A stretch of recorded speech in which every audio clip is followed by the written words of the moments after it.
예, 자, 바로 이어서 계속 설명을 하겠습니다. 그래서 간단하죠. 예, 우리 도덕적 문제라는 것은, 형식이 어느 정도 정해져 있다. 그 형식은 뭐, 도덕적으로 옳다, 혹은 그르다, 혹은 허용된다. 라는 크게는 요 세 가지 형식으로 나눌 수 있다라는 거. 그래서 여러분들이 도덕적 문제, 도덕적 쟁점이라고 했을 때는 그냥 이것을 묻는 것이다. 예. 아니, 그래서 뭐 성윤리 이런 거에 굉장히 재밌는 게 많죠. 예. 그 예를 들면은 뭐, 그, 교사가, 교사가, 학생과 성관계를 가지는 것은 도덕적으로, 어, 옳은 것이냐, 그런 것이냐, 그냥 허용되는 것이냐. 예, 이런 식으로 문제를 구성해 볼 수가 있죠. 예, 그런 식으로 어떤 특정한 행동에 대해서 그것에 모럴리즘, 도덕적으로 right냐, wrong이냐, 아니면 그냥 allow죠, permit이죠. 그냥 허용이 되냐, 예, 그런 걸 이야기하는 거죠. 자, 그래서 여러분들이 어, 이제 그런 건 있죠. 그러니까 도덕적으로 그르다라고 했을 때, 요거는 해선 안 된다라는 의미가 있죠. 예. 아니, 살인이 그르잖아요. 살인이 그르다. 살인이 도덕적으로 그르다는 뜻은 살인을 하면 뭡니까? 안 된다라는 이 금지의 의미가 있는 것이죠. 하지만은 여러분들 흡연은 뭐예요? 흡연은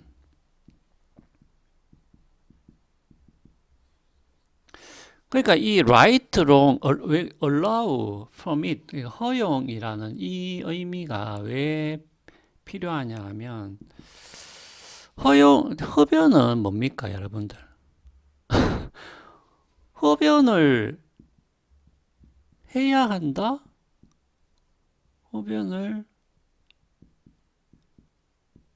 하지 말아야 한다. 근데 여기서 해야 한다, 하지 말아야 된다는 것은 다 도덕적인 의미라고 합시다. 도덕적으로 그렇다는 거죠. 근데 이거는 여러분들 이상하잖아요. 도덕적으로 흡연을 해야 된다? 말도 안 되는 거고. 도덕적으로 흡연을 하지 말아야 된다. 이것도 이상하잖아요. 아니, 그러니까 여기서 도덕적이라는 게 중요하지. 예를 들면 우리가 건강만 생각한다면은 흡연을 하지 말아야 된다. 왜냐하면 흡연이 건강에 나쁘기 때문에 이렇게는 말할 수 있지. 근데 요거는 이제 도덕적인 의미는 아니잖아요. 그냥 요거는 몸에 좋다, 몸에 좋지 않다는 그런 뜻이고 도덕적으로는 흡연은 해야 한다, 하지 말아야 된다라고 말을 하는 게 좀 안 맞죠, 그죠? 그러니까 이거는 요 두 가지 범주가 아니고 뭡니까? 허용. 그냥 흡연이라는 것은 할 수도 있고 안 할 수도 있다. 그러니까 요 의미가 필요하다는 거죠. 도덕의 영역에서도. 맞잖아요. 그죠? 그렇죠. 예. 살인은 하지 말아야 된다라고 우리가 말을 할 수 있지만은 흡연에 대해서는 특히 도덕적으로 해야 한다, 하지 말아야 된다라는 게 어색하죠. 맞지 않죠. 흡연이라는 행위에는. 그래서 이 허용이라는 범주가 필요하다는 거죠. 예. 그냥 할 수도 있고 안 할 수도 있다. 뭐 해야 된다거나 하지 말아야 된다라는 요 범주가 어, 적용이 되기보다는 허용의 범주, 그냥 할 수도 있고 안 할 수도 있다. 도덕적으로. 그러니까 요 범주가 필요하다는 것을 우리가 알 수가 있습니다. 자, 그래서 도덕적인 문제는 이렇게 여러분들이 형식을 나누어서 생각을 한다면은 쉽게 이해를 할 수 있다는 것이고요. 자, 그러면은 실제적으로 그럼 쟁점이라는 것은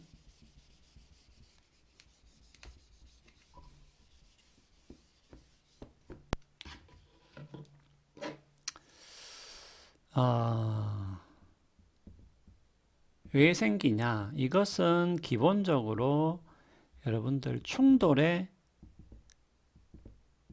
물음표 빼고 여러분들 충돌의 문제라고 보시면 돼요. 그러니까 도덕적인 문제 혹은 질문이라는 것은 기본적으로 right, wrong, allow 이렇게 우리가 형식을 나눌 수 있다라고 한다면 우리가 쟁점이라는 것은 기본적으로 충돌의 문제다. 그러니까 어떤 것과 어떤 것이 충돌한다고 우리가 느끼느냐 느끼지 않느냐 여기에 따라서 이제 쟁점이 제기가 되는 것이죠. 자, 그 말은 뭐냐? 요거는 이제 하나씩 설명을 드리겠습니다. 우리가 첫 번째는 관행이라는 게 있죠. 혹은 뭐 관습이라는 게 있죠. 자, 여러분들 보세요. 그 최근에 자기 아이를 학대해서 죽였다.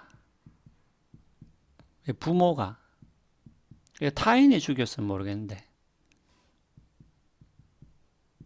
그러니까 살해죠, 살해. 이거는 킬링이죠. 예. 자, 여러분들 요 사건에 대해서 여러분들이 요것이 도덕적으로 옳으냐 그러냐라는 것을 여러분들이 고민을 한 적이 있습니까? 예. 고민할 필요가 없잖아요. 그러니까 이것은 우리가 듣자마자 이것은 잘못되었다. 이것은 그러다라고 바로 판단을 하죠. 예. 자, 그 말은 뭐냐면 우리가 관행적으로 관습적으로 이미 옳고 그름에 대한 하나의 직관을 이미 가지고 있다는 것이죠. 그리고 이런 아이 학대 사건 같은 경우에는 우리의 직관과 바로 맞아떨어지죠. 이것은 아이를 학대해서 죽인 것은 그냥 잘못된 거지. 물론 거기에 대해서 우리가 왜 잘못된 거냐 이렇게 물을 수는 있지만 우리가 잘못되었다라고 그냥 직관적으로 바로 알 수 있다는 것이죠. 그래서 우리가 이러한 우리의 관행, 우리의 관습과 바로 일치하는 사건들, 우리가 어떤 뭔가가 뭐가 옳은지 그런지 잘 모르겠는데 이렇게 고민을 하는 상황이 아니잖아요. 그 말은 뭐냐면 우리가 이미 가지고 있는 직관, 관행, 관습과 일치하는 사건에 대해서는 우리가 특별히 도덕적인 문제를 제기하거나 뭔가가 쟁점이 된다라고 말을 하지 않는다라는 것이죠. 네. 요게 일반적인 관행과 관습의 차원에서 일어나는 일이죠. 예. 하지만 이런 관행과 관습은 여러분들 변할 수는 있습니다.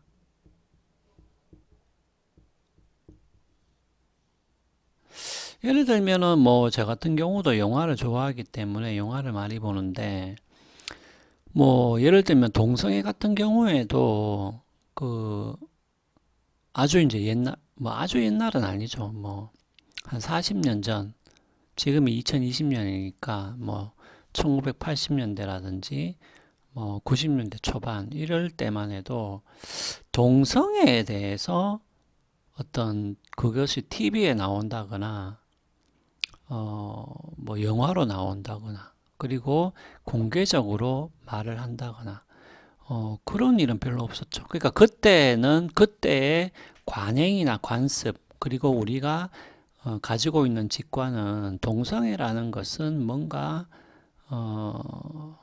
도덕적으로 그러거나 아니면 뭐 도덕적으로 그러다까지 말하지 않더라도 뭔가 자연스럽지 않다라는 어떤 관행이나 관습을 우리가 암묵적으로 가지고 있었기 때문에 그냥 그것은 자연스럽게 뭐 그러거나 맞지 않기 때문에 이야기를 하지 않거나 대중문화 혹은 TV에 나오지가 않았던 것이죠.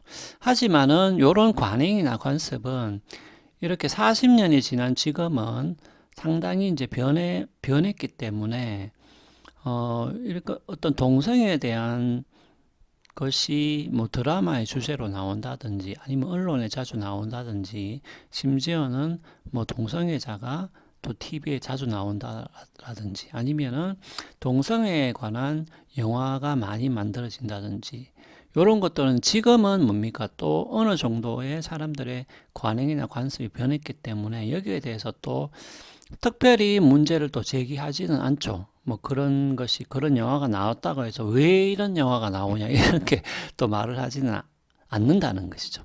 자, 그 말은 뭐냐 하면 우리가 이런 관행이나 관습, 우리의 직관은 변할 수 있다라는 것은 우리가 충분히 알 수가 있습니다. 느낄 수가 있습니다. 자, 그래서 이렇게 관행이나 관습에 일치하는 사건들, 아니면 우리의 관행과 관습과 완전히 배치되는 사건들에 대해서 우리가 고민하지 않아요. 그러니까 고민하지 않는다는 말은 다른 바꿔서 말하면은 그것이 도덕적으로 옳고 그른가라는 것을 곧바로 판단할 수가 있다라는 것이죠. 예, 그런 사건들에 대해서는 우리가 특별히 어떤 충돌을 느끼지 않는다라는 것을 알 수가 있습니다. 자, 그러면 관행이나 관습 차원에서 충돌을 느끼지 않는데 그러면은 언제 충돌을 느끼게 되냐?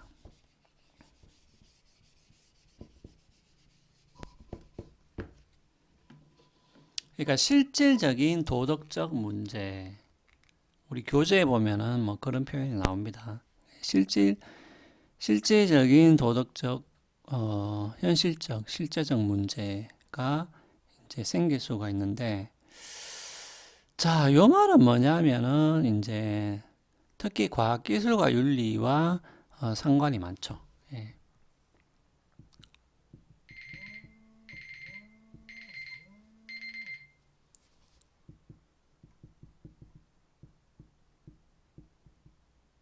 자, 이 말은 뭐냐면은 무엇이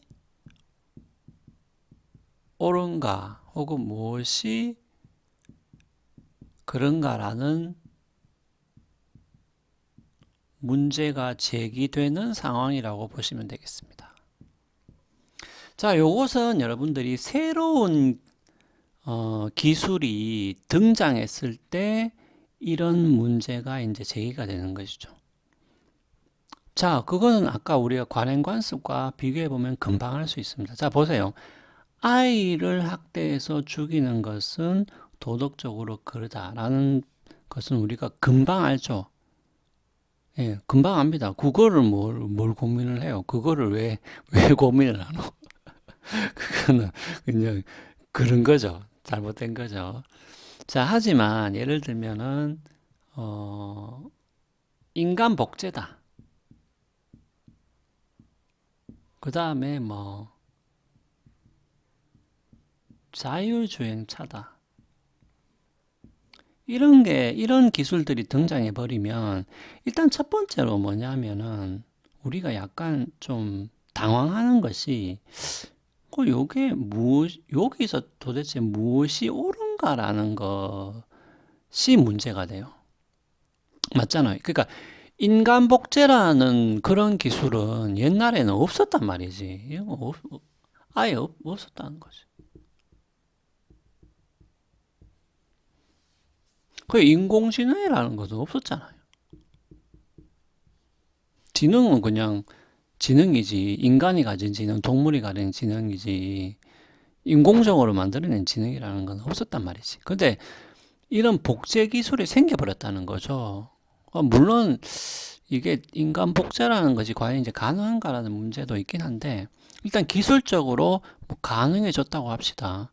자, 그러면은 내하고 똑같은 인간을 만들 수가 있다라는 거죠. 적어도 신체는 물론 뭐 정신이 똑같으냐 뭐 그거는 이제 두고 봐야 할 텐데 그것은 이제 두고 봐야 할 텐데 하여튼 내하고 똑같은 신체를 가진 존재를 기술적으로 만드는 것이 가능해져 버렸다고 했을 때 요것은 도대체 그럼 요거 자체가 도덕적으로 옳은 것이냐 그런 것이냐 하는 질문이 바로 제기가 되어 버리죠. 그러니까 이것은 아까 우리가 아이를 죽여서 살해하는 것과는 다르죠.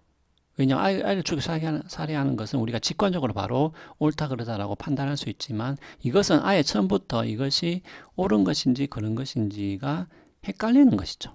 자, 여기서부터 바로 쟁점, 문제가 발생을 한다는 것입니다. 자, 그러면은 잠깐 쉬었다가 바로 이어서 하도록 하겠습니다.